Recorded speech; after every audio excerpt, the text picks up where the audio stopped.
Opa! Opa, Chiquinho, boa tarde. Boa tarde, meu querido. Tudo bom, Roseno? Tudo bem, tudo bem. Eu tô só lhe Tá, vendo tá. pela metade. Pronto, deixa eu só ajustar aqui. Melhorou? Melhorou. Então, ok, já consigo lhe ver. Tá, Perfeito. Tudo bem? pronto. Tudo bem, meu querido. Roseno, primeiro eu queria agradecer, né, a tua presença, Eu dizer que que agradeço enriquece o seu muito, né, o convite. debate. Né, a gente tem muitas coisas que estão acontecendo no nosso país e Bastante. quadros como você, né, que são quadros atuantes, que fazem uma oposição prepositiva, são sempre figuras importantes, né, para ouvir opinião, inclusive propostas. Para quem está entrando agora, queria só apresentar, né, o nosso entrevistado, o Renato Roseno é servidor público federal, advogado, deputado estadual no segundo mandato, né, foi candidato a governador em 2006 e a prefeito de Fortaleza em 2008 e em 2012, né? No final Isso. eu vou até indagar se tem mais um agora em 2020. Mas vamos Roseno, ver se tem, vamos garantir primeiro as eleições, né? com Temos que certeza. garantir que tem eleição.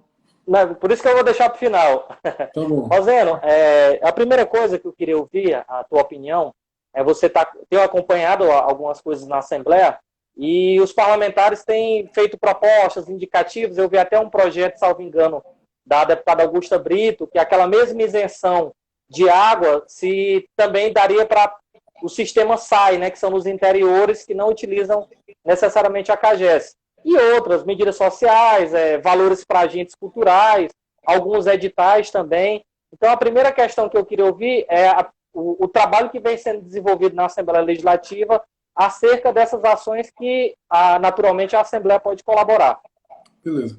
Então, primeiro, Chiquinho, eu queria agradecer, né, a você e a todos aí, os seus seguidores das redes sociais, o convite para a gente fazer esse bate-papo. Né? Acho que é super importante a gente estar ocupando as redes.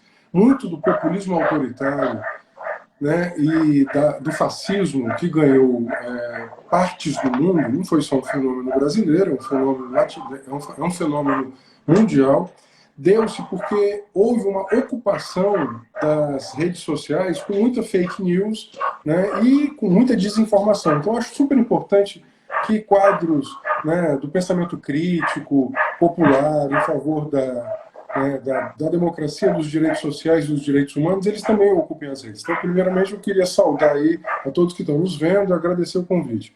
Segundo, bom, o nosso mandato é um mandato voltado, obviamente, né, como você mesmo disse, nós fazemos uma oposição à esquerda baseada exatamente nos princípios, né, de maior poder popular, maior distribuição da riqueza, acesso a direitos. Nós estamos vivendo um momento que é um momento de calamidade. E aí todos os esforços, né, desse ponto de vista, é importante que se diga, né, todos os esforços precisam estar voltados para três coisas. Primeiro, atenção à saúde. Né? Vamos lembrar que 75% da população brasileira é SUS exclusivo, só tem o SUS.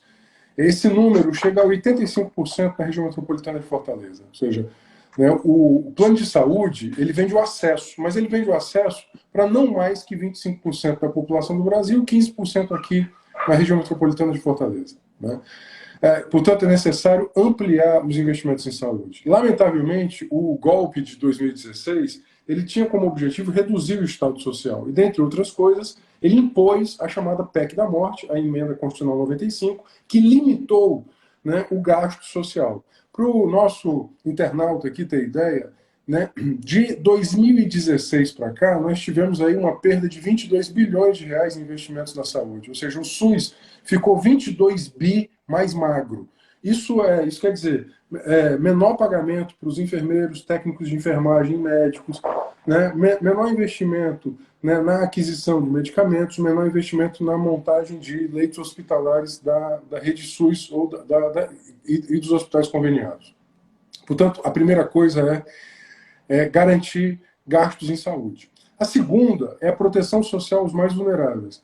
Desse ponto de vista, né, eu e outros deputados também temos apresentado projetos de lei e emendas no sentido de chegarmos mais próximos àqueles que estão completamente pauperizados. Um dos fenômenos desse capitalismo contemporâneo é exatamente da informalidade das relações. Né? Você vê, por exemplo, os jovens hoje, né, uberizados, né? São os motoristas de aplicativos, entregadores, aqueles que foram atingidos pela reforma trabalhista. A reforma trabalhista de Meirelles, ela não criou 3 milhões de empregos. Na verdade, piorou a qualidade do emprego. Exatamente. Aí você vê, por exemplo, no caso de Fortaleza, dos 700 mil empregos, né, mais novos criados, eles são, né, sobretudo, empregos de péssima qualidade. O que aconteceu? Houve uma substituição. Exato, houve uma substituição do emprego.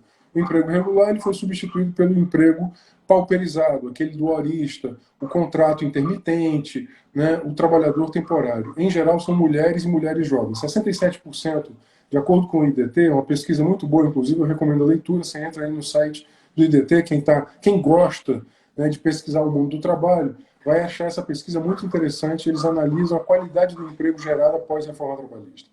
Tanto você tem aí aumento da população em situação de rua, aumento da pobreza, né, aumento da miséria. E então você amplia a vulnerabilidade social. No momento em que, né, o SUAS, que é o Sistema Único da Assistência, né, e eu tenho muito orgulho de ser trabalhador da assistência, eu sou analista de políticas sociais, lotado na política de assistência. Estou cumprindo hoje um mandato para, obviamente, em razão do compromisso público que a gente tem, mas eu sou servidor público federal. Então, o SUAS, ele iria agora perder 1,7 bi. Isso é quase metade do que o sistema dos serviços socioassistenciais, CRAS, CRES. Nesse momento, a gente precisava estar com os cadastros super atualizados, o cadastro único. Quem faz o cadastro único é o trabalhador do SUAS lá no CRAS. Por isso que nós fizemos uma série de projetos. Para quê? Para garantir benefícios eventuais, né, garantir o acesso à população de rua, os acolhidos, aqueles que estão vivendo em abrigos, essa população que não tem vínculos formais e que está penando muito. E terceiro, nós temos que, de fato, pensar num cenário, né, em que há um aumento da desigualdade, portanto, você precisa, né, no médio e no longo prazo, manter a atividade de proteção social. As atividades de proteção social, elas devem se agudizar, elas devem ser mais sólidas agora, elas devem, né, sobretudo, estar na agenda emergencial, mas passada a pandemia, você vai ter um contingente aí de 5 milhões de novos pobres no Brasil, metade deles vai estar aqui no Nordeste, que eles precisam de uma rede de proteção social. Portanto, eles vão precisar de transferência de renda, serviços socioassistenciais, né, e as políticas sociais básicas como educação, saúde e moradia. Bom, desse ponto de vista, né, tem uma agenda agora na Assembleia que é uma agenda muito voltada, né, a essas emergências. Né? Estão sendo enviadas as mensagens do governador, estão sendo aprovadas, foi aprovado o estado de calamidade no estado e em mais de 130 municípios. Amanhã tem a votação da prorrogação dos contratos temporários, isso é super importante, é uma luta que a gente fez, inclusive. Você tem aí 8 mil trabalhadores, você tem 8 mil professores que têm contratos temporários que terminariam agora esse ano. É preciso prorrogar esses contratos, quem pode fazer isso é a emenda constitucional. Né?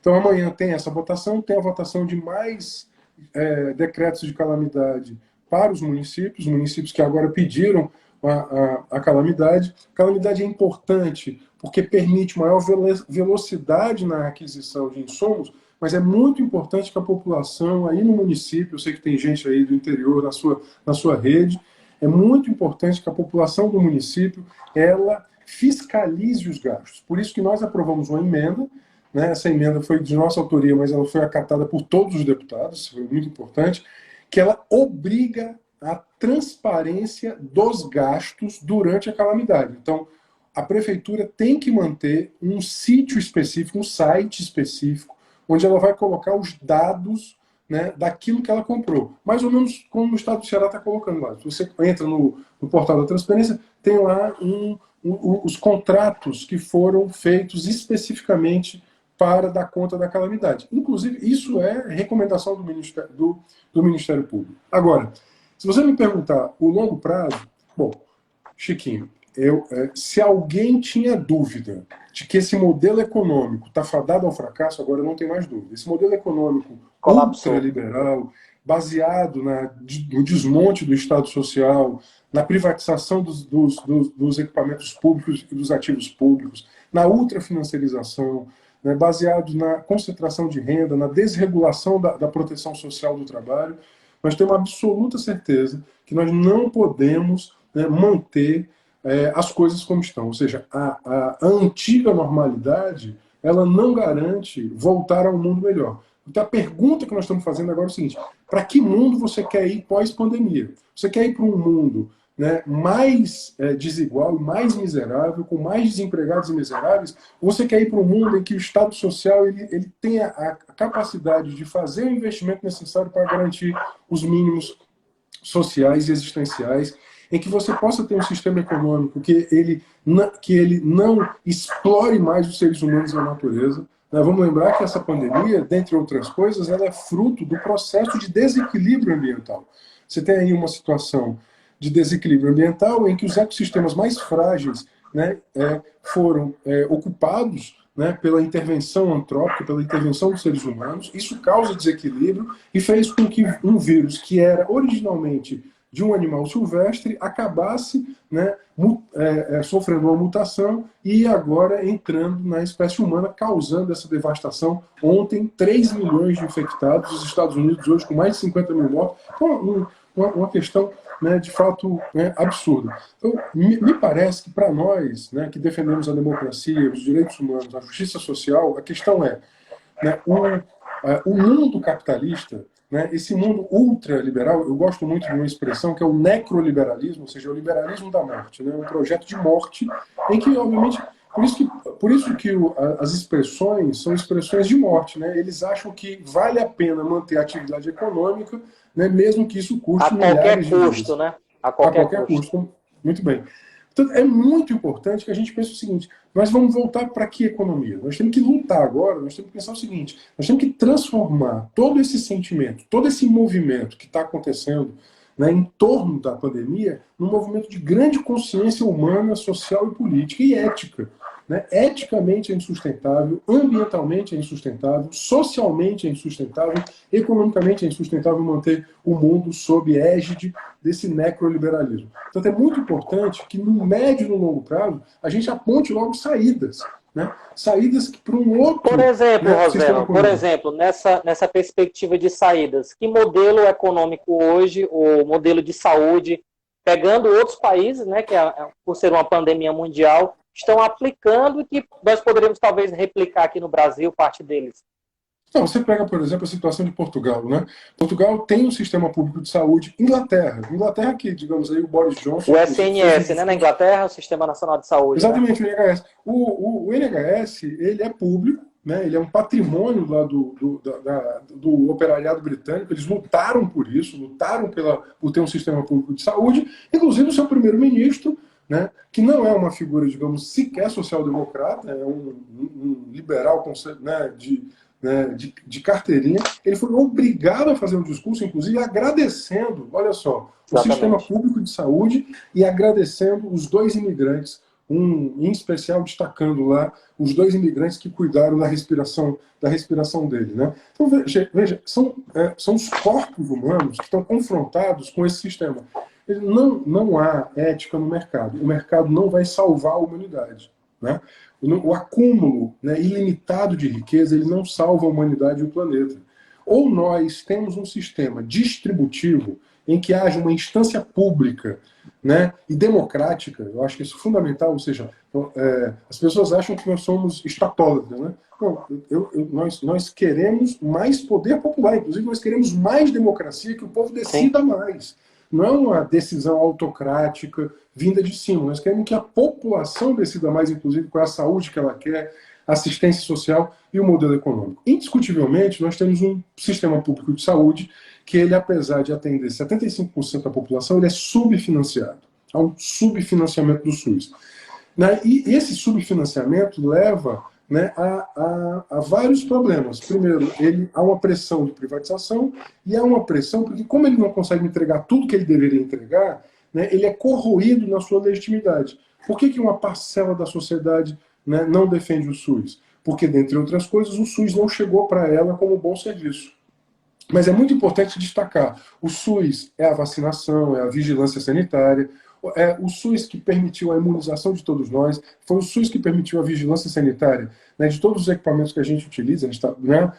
Então, é muito importante pensar de como é que nós podemos sair defendendo, né, a esfera pública. Porque a gente não pode pensar um mundo do ultra-egoísmo, da ultra-competitividade, né, da acumulação, né, de poder e de riqueza, que na prática esse mundo é um mundo mortífero. Né? Ou seja, não há esperança no mundo em que o desígnio da humanidade seja entregue às grandes corporações. As grandes corporações hoje nos trouxeram a essa encruzilhada em que nós estamos vivendo.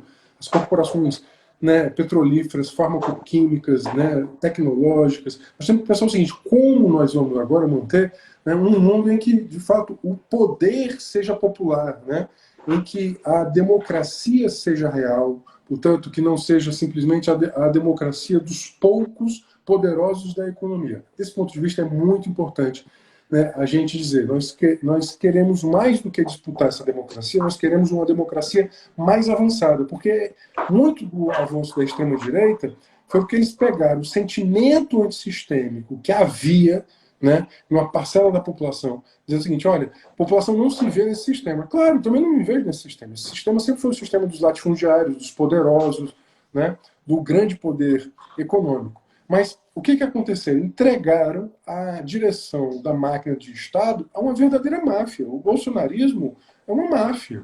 O que é a família Bolsonaro? Uma família que está intimamente ligada a milicianos. Por isso que Moro caiu, inclusive, porque viu, né, qual era a pressão que o Bolsonaro fez. Portanto, nós temos que pensar o seguinte: o mundo que nós queremos é um mundo mais justo, economicamente mais justo, politicamente mais democrático e ambientalmente mais sustentável. É isso que nós queremos. Portanto, não é voltar ao passado, mas é pensar como é que a gente vai fazer no presente um novo futuro. Roseno, por exemplo, naturalmente você como um fiscal, né, do executivo, as ações feitas pelo governo do estado, e aí eu acredito que naturalmente se acompanha maior as ações de Fortaleza também.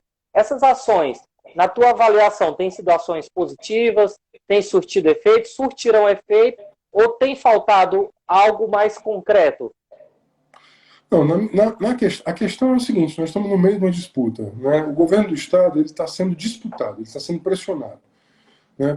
Qual é a disputa que está no centro hoje da cena política? É o isolamento, se o isolamento continua ou não. O governador está sendo pressionado pelo empresariado, como eu disse, né? Ele vai pressionar para o retorno das atividades econômicas. Imagino que é uma fábrica com 3 mil operários, a entrada e saída dos operários, o refeitório, ou seja, vamos acreditar no seguinte, vamos pensar no seguinte: a ciência não descobriu a vacina e nem descobriu um tratamento, digamos, com alta eficácia. Estão se testando ainda os tratamentos. Então, enquanto isso, o que a ciência diz? Ela diz o seguinte: olha, esse vírus ele tem alta transmissibilidade e, em alguns países, né, ele tem tido letalidade maior do que em outros por causa da situação dessas, digamos assim, dos grupos mais vulneráveis. Vamos pensar diabéticos, né, idosos, pessoas com hipertensão,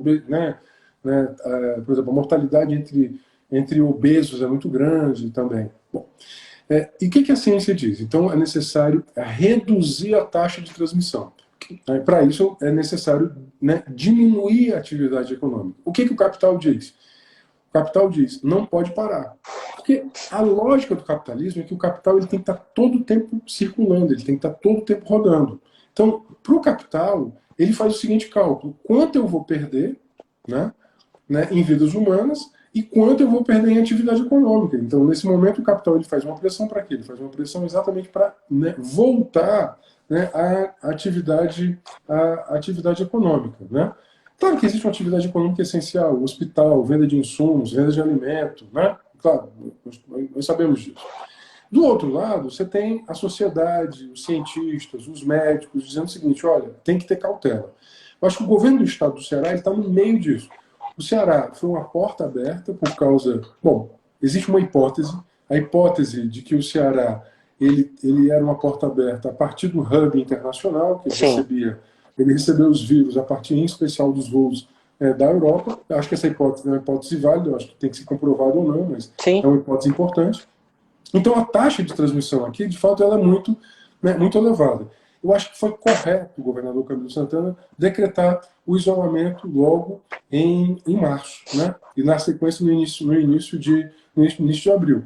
Eu assinei, inclusive, um documento com vários outros partidos políticos no sentido da extensão do isolamento, porque isso vai diminuir a pressão. Hoje nós estamos com 98% dos leitos de UTI ocupados, né? Os leitos reservados para a Covid. Porque os leitos da Covid, eles são leitos que são exclusivos, porque exatamente pela alta transmissibilidade, o paciente da Covid, ou suspeito de Covid, ele não pode entrar na UTI comum, ele tem que entrar num leito de UTI reservado só para Covid. Então veja como o manejo da Covid, né, ele é complicado, porque eu preciso, na prática, isolar, né, fisicamente os leitos, seja os leitos de enfermaria, seja os leitos de UTI. Então, desse ponto de vista, acho que foi acertado o isolamento. Agora, por exemplo, eu acho que seria muito importante ampliar a requisição de leitos privados.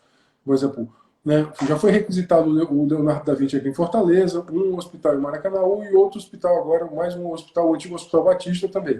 Nós temos que pensar o seguinte, como é que nós vamos montar uma rede regional, porque agora nós estamos num período que você tem aí, né, 130 e poucos municípios que estão com casos confirmados, é necessário pensar como realizar... Né? Não tem como todo mundo vir para Fortaleza, né? É improvável. É improvável que todos venham para Fortaleza, né? Não, eu tenho que ter, inclusive, ter barreiras sanitárias para isso. Né? Eu tenho que ter barreira sanitária para isso. Bom, hospital de campanha, né? Eu acho que a figura do hospital de campanha, numa situação pandêmica como essa, ela pode ser utilizada. Eu acho que pode ter hospital de campanha nas regiões também. Nas regiões que não tem hospital, pode ter hospital de campanha. Algumas pessoas entraram numa polêmica, por que não requisitou o Hospital dos Acidentados, tinha que fazer lá no caso da Prefeitura de Fortaleza. Eu acho que tinha que fazer os dois. Tinha que requisitar o leito privado ou seja, alugar o leito privado, porque se os epidemiologistas estiverem corretos, nós ainda não chegamos no pico. Né? Por exemplo, hoje mesmo eu tive que assinar 3 denúncias de gente que estava em UPA, sentado em UPA, com sintomas bastante evidentes de coronavírus e que não tinha leito para onde ir. Ou seja, os leitos não estão, né, dando conta. Nós vamos precisar, portanto, nós vamos precisar de mais leitos. Então, nós precisamos, né, requisitar os leitos privados. Eu defendo a fila única, acho que é super importante. O exemplo da fila única, né, que há no caso de transplante, é muito importante, e defendo a fila única também para a Covid. Eu acho que o SUS, ele é um sistema, ele tem que trabalhar com fila única. Eu acho que é super importante, né? Renato, existe uma politização da pandemia, inclusive o Bolsonaro, que não acredita na doença, né, quando diz que é uma gripezinha, mas acredita na cura da cloroquina, né? Tem feito aí um lobby danado da questão da cloroquina. O Trump, por exemplo, nos Estados Unidos, indicou desinfetante, né? As pessoas injetarem na pele desinfetante para matar. Esse discurso... E as pessoas tomaram, né?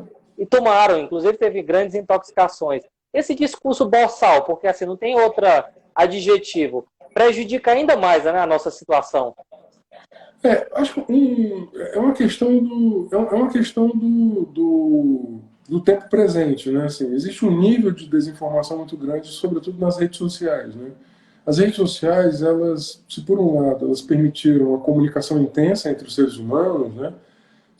Nós dois aqui estamos conversando, um monte de gente está ouvindo a gente através de uma rede social, né, em específico. Por outro lado, ela permitiu a amplificação de um discurso fantasioso e conspiracionista.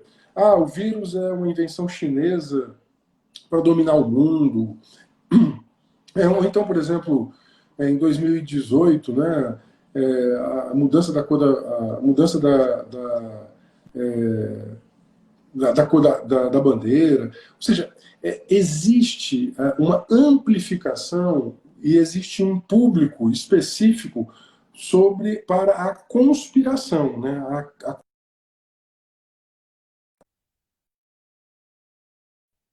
Existe também um certo mundo da fantasia. Veja, a ciência, ela não é mágica. Um remédio, para ser utilizado em caráter planetário, ele precisa de um tempo de testagem, né, verificação, né, ensaios, né? Ou seja, o presidente da República, ele não receita remédio. Né? Isso é um disparate total e completo. Não pode acontecer isso. Veja, as pessoas podem se intoxicar, as pessoas podem morrer, as pessoas podem... Inclusive, os pacientes de lúpus, né, ou reumatológicos, né, eles precisam, obviamente, que já são, né, que fazem uso da cloroquina, da hidroxicloroquina, eles ficaram agora sem o medicamento por causa dessa corrida aqui, que foi irresponsavelmente estimulada pelo Bolsonaro. Então, por exemplo, nós precisamos respeitar, né, tem um colega aqui dizendo, tem que respeitar a bioética. Ou seja, a farmacologia, né, os estudos em ensaios, os estudos em humanos, né, a bioética, ou seja, você tem um conjunto de protocolos. Então, nesse momento, assim, não vai ter uma saída. Eu até gostaria muito que tivesse uma saída mágica, mas não tem uma saída mágica. Então, nós temos que pensar o seguinte: é como garantir o atendimento à saúde, primeiro, prevenção, segundo, atendimento à saúde, terceiro, proteção social aos mais vulneráveis. Nós temos que fazer isso nesse momento. Alguém está continuando aqui perguntando sobre essa questão do PV, né? Bom, eu hoje, inclusive, solicitei ao próprio prefeito de Fortaleza, né, se ele estava atendendo às recomendações do Ministério Público sobre a transparência dos gastos agora da pandemia. Hoje mesmo eu entrei no portal da Transparência do Estado para ver os contratos lá do Estado, também requisitei isso à Prefeitura de Fortaleza. Essa questão, não só a questão do PV, mas todos os gastos agora sobre calamidade, eu acho que é obrigação nossa a gente olhar. Importante. Ver o que é super importante. Eu acho que é um exercício de cidadania, um exercício de responsabilidade. Então, eu acho que é super importante. Agora, por exemplo, mesma coisa assim, a gente não, você utilizou um verbo que eu acho muito importante, assim, a gente não pode politizar, não é nem politizar, né? A gente não pode partidarizar, né, essa questão da pandemia. As eleições municipais estão previstas para outubro. Eu não sei se vão acontecer em outubro. Talvez aconteça em novembro, dezembro. Eu, particularmente, sou contra prorrogar o mandato. Eu acho que tem que acontecer, talvez, até dezembro. Eu acho que o TSL tem motivos, né, e tem para, talvez, alterar o calendário. Em vez do calendário começar, né, em junho com as convenções, julho com as Pularia convenções, um pouco esses prazos, né, para garantir a eleição em 60 dezembro. dias, talvez, né, 90 dias e tal. Mas assim, a gente não pode agora antecipar o calendário eleitoral. Eu estou fazendo como parlamentar de oposição, tanto de oposição municipal, estadual, federal. Qual é a minha parte? Eu estou olhando todos os contratos. Eu olho os contratos, vejo, né, fiscalizo. Eu acho super importante. E faço os pedidos ao Ministério Público. Acho que é super importante, né? Bom, tá chegando mais pergunta aqui, né? Mariana está perguntando aqui sobre a Comissão de Direitos Humanos, né? Hoje, inclusive, a gente vai ter uma live, Mariana, por isso que eu estou me dividindo aqui nessa conversa com o Chiquinho.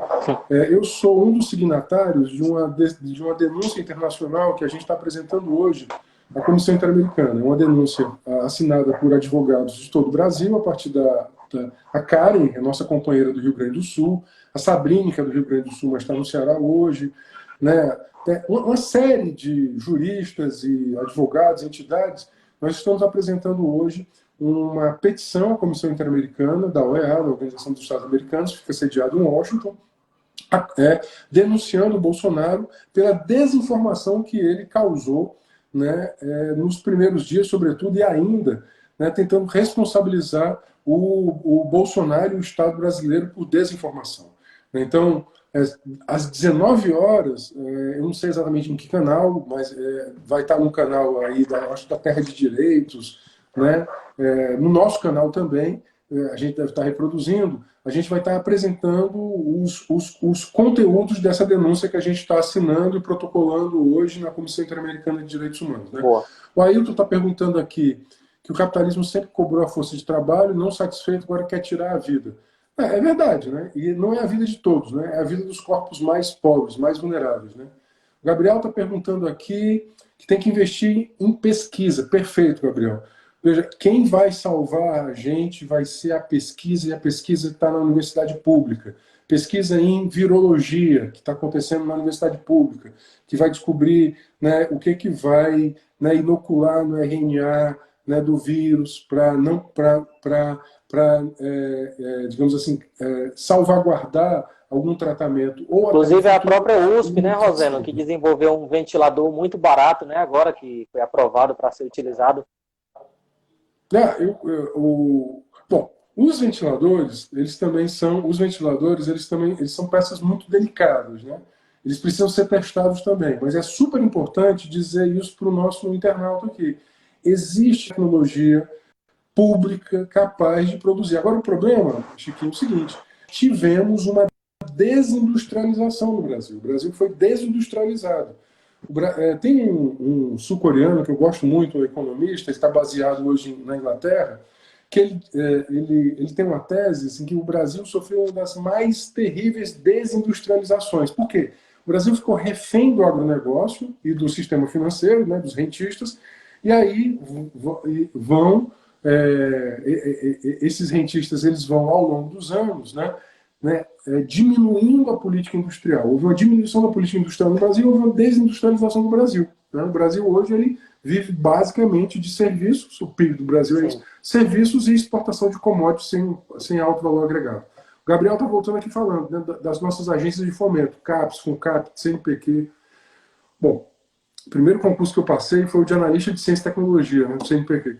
Acho super importante a política de ciência e tecnologia. Ela é uma política absolutamente necessária. Não tem, né, desenvolvimento, justiça, se você não investir fortemente em ciência e tecnologia, né, e, em especial, nas universidades públicas. Vamos lembrar que, né, até os anos 80, 75% das nossas matrículas no ensino superior era o ensino superior público. Inverteu agora, né? Hoje, apenas 25% das matrículas, ou seja, houve expansão do ensino superior, né, privado. Mas o ensino superior privado não faz pesquisa, quem faz pesquisa é o ensino superior público. Então é super importante, né, a gente abrir vaga de ensino superior público, isso quer dizer mais jovem em universidade e mais verba para pesquisa. Não adianta colocar esse jovem logo no mercado de trabalho, pressionando o mercado de trabalho. Nós temos que, inclusive, aprender com outros países. Outros países da Europa, quando acabou o boom demográfico, o que eles fizeram? Eles retardaram o ingresso do jovem no mercado de trabalho, exatamente fazendo com que esse jovem passasse mais tempo, inclusive, na universidade. Isso era bom por duas coisas: diminuía a pressão do mercado de trabalho e ampliava a pesquisa no país. Nós temos que fazer isso. Ou seja, o nosso jovem hoje, a gente deveria, nesse momento, em vez de estar tirando ele do ensino superior para pressionar o mercado de trabalho, a gente tinha que estar garantindo bolsa para ele ficar no ensino superior, fazer pós-graduação, fazer especialização, mestrado, doutorado e fazer pesquisa. Isso reduz, portanto, a pressão que ele faria no mercado de trabalho e ampliaria, por exemplo, o parque industrial brasileiro, a ciência brasileira, o conhecimento. Porque, veja, é isso, nós estamos num momento de, parece que, medievalismo, né? Então, está querendo voltar à Idade Média. Né? O capital ele flerta abertamente com o fascismo e com as formas aí medievais de pensamento mágico, né? O pensamento, né, conspiracionista, fantasioso. Né? Eu não gosto muito dessa expressão, Mariana, que é da filosofia, vai entender por que eu não gosto. Né? Tem uma galera utilizando a expressão neo-iluminismo. Eu não acho que o iluminismo seja né, acho que o iluminismo ele foi eurocêntrico, branco, né, masculino, masculinista e tal. Mas eu entendi quando criaram esse neologismo aí. Ou seja, a ideia de que contra o obscurantismo era necessário pensar também, né, uma certa forma de falar de novo na razão. Ou seja, contra a misologia, que é o ódio à razão, é necessário colocar a razão em primeiro lugar. Roseno, inicialmente você colocou a questão dessas fake news, né? E aí a Polícia Federal, há poucos dias, tem investigado pesadamente o gabinete do ódio, né? Em que aponta o Carlos Bolsonaro como operador, inclusive na CPI da fake news, Joyce Haussmann, entre outros deputados que romperam ali, digamos, com o bolsonarismo, vem apontando ele como chefe. E isso ensejou, né, essa disputa política entre o Moro e o Bolsonaro e a sua saída.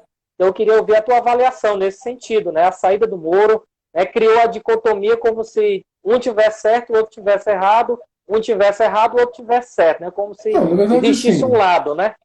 na verdade, assim, o Moro, ele é inteligente, né? Ele tem um projeto político, né? Me parece que desde a Lava Jato. O lavajatismo foi um movimento político, né? Ele deu guarida a isso. Ele obviamente, deve ter tido uma ruptura interna ao núcleo duro, né, em que o Moro entendeu que esse projeto do governo Bolsonaro está fadado ao fracasso, e ele entendeu que, muito a partir, inclusive, do envolvimento dos filhos, né, com milícia, com um gabinete do ódio, fake news, desinformação. E aí, né, ele foi se resguardar, se salvaguardar. Né? Então, o que, inclusive, agora a imprensa está mostrando é que os filhos do Bolsonaro estão intimamente ligados não só aos milicianos, mas a esse tal gabinete do ódio. Portanto, por isso que eles colocaram o amigo, padrinho, quem fazia festa junto, dentro da Polícia Federal. Ou seja, a sociedade brasileira. Se houvesse república, que não existe, né, no Brasil, o Brasil não é. Se houvesse república, se isso fosse possível, né, isso que a gente está vendo, né, teria gerado um escândalo de gigantescas proporções. Colocar o filho dos amigos, os amigos dos filhos investigados no centro da agência de investigação. É uma loucura isso, né? Uma loucura. Mas, lamentavelmente, né, nem o Brasil é republicano e nós estamos vivendo esse processo lá, né, de corrosão democrática muito grande. Por isso que é importante consciência política, organização. Né? Não, a saída não vai ser conciliação por cima. Então, nós temos que pensar, não é olhar para trás, nós temos que olhar para frente, nós temos que aprender. Né? Não tem que fazer conciliação com o Centrão, não tem que fazer conciliação com os partidos da ordem tradicionais. Nós temos que pensar o seguinte, qual é a saída popular de esquerda, né, para frente? Eu acho que é isso. E, sobretudo, de massas, que tem a maioria. Né? As transformações não são ato de minoria. As transformações populares, né, estou falando, não as transformações autocráticas. As transformações populares são ato de maioria. Renato, a tua avaliação sobre, muito se fala que para combater o bolsonarismo, fala-se muito em frente ampla, né? Até agora não ficou muito claro o que seria essa frente ampla, como ela seria dirigida. Qual é a tua avaliação e se é possível construir uma frente ampla aí, um conjunto dos partidos e forças para isolar o bolsonarismo? Eu acho que a frente ampla ela tem que ser antifascista, ela tem que ser em coisas concretas, por exemplo, a revogação dessas portarias do Exército, a nomeação do Ramage, o pedido de CPI, o pedido no STF. A frente ampla serve para isso, né? Exato, ou seja, para, né, estancar, né, tem alguém aqui entrando em derrubar, estancar o Bolsonaro. O bolsonarismo ele tem que ser estancado, ele é um malefício que tem que ser estancado. Portanto, defender as liberdades democráticas, e isso não quer dizer, veja, a gente pode até marchar separado, mas no momento da unidade, a unidade junto, por exemplo, pedido de impeachment, pedido de CPI, barrar a nomeação do Ramage agora na Polícia Federal, ou do André Mendonça, ou seja, a Frente Ampla tem que servir para isso, salvaguardar a democracia. A Frente Ampla serve para isso, acho que ela tem que ser mais altiva, ativa, potente e audaciosa. Eu acho que a gente está muito, digamos assim, nas cordas. Eu acho que nós precisamos tomar a dianteira do processo histórico. Vamos lembrar o verso histórico dos anos 60. Quem sabe faz a hora, não espera acontecer. Eu acho que a gente está esperando acontecer. Nós precisamos transformar o nosso espanto em ação organizada. Não adianta ficar espantado. O bolsonarismo é isso, ele é terrível. Agora, transformar o espanto em ação organizada. Nessa perspectiva, então, já está chegando a quase 30 pedidos de impeachment. O Rodrigo Maia ontem deu entrevista dizendo que pediu paciência, no sentido de que ele vai segurar, não é uma coisa que talvez ele venha pautar. O impeachment acontecendo, Mourão assumiria. Numa perspectiva dessa, como é que a gente fica entre o impeachment, entre ele sair, o Mourão assumir, e entre o próprio impeachment ocorrer, né? Porque existe esse divisionismo, né? São mais de 30 pedidos diferentes. Nem nesse momento consegue ter uma unidade ampla. Os pedidos estão feitos, o ideal teria sido um pedido unitário, não foi possível. tem que acatar um pedido, processa o pedido, adita o pedido. Do ponto de vista processual, jurídico, isso não é um problema. A questão é, o Bolsonaro está distribuindo cargo. Inclusive, ele está distribuindo o mesmo cargo para mais gente.